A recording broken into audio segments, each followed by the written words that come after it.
Le monde entier a tremblé Le sujet du jour. le week-end dernier avec donc ce fameux ransomware WannaCry qui a mis par terre des dizaines, voire peut-être même des centaines de milliers de PC un peu partout dans le monde.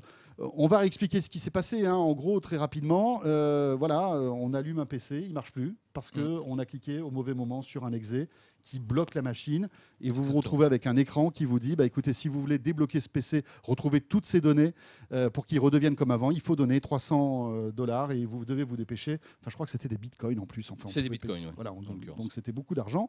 Et voilà, donc en plus, il y avait un décompte, enfin quelque chose de très de terrifiant, hein, finalement. Tout ça, c'est dû à quoi, finalement ? Globalement, c'est essentiellement dû au fait qu'il y a des gens qui ne mettent pas à jour leur configuration PC et qui ne migrent pas vers les nouvelles versions de Windows. Donc les deux choses cumulées font que effectivement les versions prennent du retard, sont moins mises à jour moins souvent et donc du coup génèrent des trous. Ce qu'on appelle des vulnérabilités dans le PC, oui. et du coup rendre effectivement tout un réseau potentiellement à risque parce que ça fait des ouvertures sur l'extérieur. C'est incroyable. Donc, on va expliquer pour tous ceux qui sont avec nous, qui se disent mais est-ce que je peux attraper cette bestiole ? D'accord ? J'ai un Windows XP. Donc, je suis déjà à borderline parce que Windows XP, ça a quel âge, Aymeric ? Windows 16 ans ?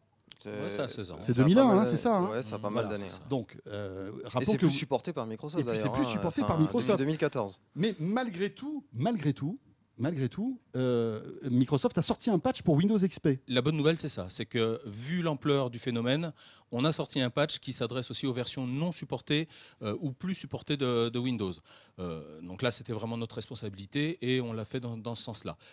Par ailleurs, ce qu'il faut savoir, c'est que tous ceux qui utilisent aujourd'hui un PC sur Windows 10 ne sont pas concernés puisqu'il y a déjà eu une update qui s'est passée elle-même, toute seule, en mode silencieuse, et qui protège le PC. Donc si on a Windows 10 et qu'on met à jour qu'on laisse mettre à jour Windows 10, on ne fait rien. Il n'y a pas de souci. C'est pour ça que de temps en temps, vous avez vu quand vous éteignez votre PC sous Windows 10, il met un petit peu plus de temps parce que justement, il installe les dernières mises à jour de sécurité. Tout à fait. C'est ça, hein ? C'est ça. Ça n'a rien à voir avec la Windows Creators Update qui, là, n'est pas transparente, c'est-à-dire qu'il faut l'accepter, hein, cette mise à jour, qui propose de nouvelles fonctionnalités. Mais tout à fait. voilà. Donc, Windows 10, pas de souci. Windows 8, même combat. En revanche, si on a un Windows 8 ou un Windows 7, là, il faut faire la mise à jour via Windows Update. Exactement. Il faut demander une Windows Update et puis dans ces cas-là, le PC se met à jour et corrige le problème. Attention, deuxième, on va dire, sécurité, c'est Windows Defender. Windows Defender, qui est par nature l'antivirus de Windows, qui est installé en standard avec, et qui lui aussi se met à jour de temps en temps et met à jour ses définitions de virus, donc ces ensembles d'assets qui permettent de gérer ces virus.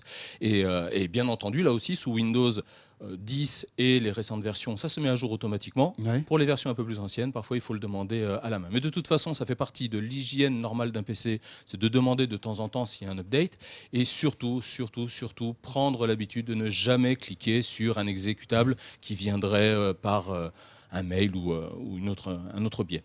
Aymeric, hyper important ça, ne pas cliquer sur un mail dont on ne sait pas la provenance, qui est un peu douteux, avec un exe à l'intérieur. Ouais, puis je pense aussi qu'il faut être un tout petit peu attentif aussi, même si on va dire le nom de l'émetteur de ce mail vous paraît familier. Je pense qu'il faut avoir le premier réflexe, c'est de regarder un peu à quoi ressemble l'adresse mail qui vous a envoyé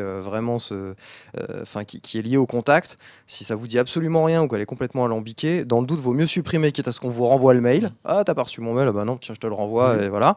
Vaut mieux supprimer dans le doute plutôt que d'ouvrir. Je pense que ce soit par le passé, il y a eu d'autres grosses attaques comme ça qui se sont propagées à très grande vitesse parce que les gens faisaient pas forcément très attention. Et puis, le risque zéro n'existe pas. Hein, donc, pour ça qu'on a les antivirus, on a tout ça sur nos machines aujourd'hui, parce que voilà, on va dire que les gens mal intentionnés sont très très inventifs et il est facilement aujourd'hui il est très facile de finalement paralyser un système avec un petit exe de rien du tout qui va se propager à très très grande vitesse. Donc oui, dans le doute, il vaut mieux tout supprimer en fait. Michel, à terme, ce genre d'attaque va disparaître justement avec des OS de plus en plus sécurisés. Non, parce qu'il y aura toujours. Le développement, c'est ça. C'est essayer d'aller plus Oui, vite c'est une que course contre la finalement. montre, C'est enfin, exactement c'est le jeu contre du les chat et de la souris. vulnérabilités. Et à chaque fois qu'on rajoute de nouvelles fonctionnalités, on crée la possibilité c'est de ça. vulnérabilité. Le problème, c'est que aujourd'hui, l'OS majoritaire va peut-être être Android, par exemple, sur les téléphones, et les hackers vont cibler cette plateforme majoritaire. D'accord.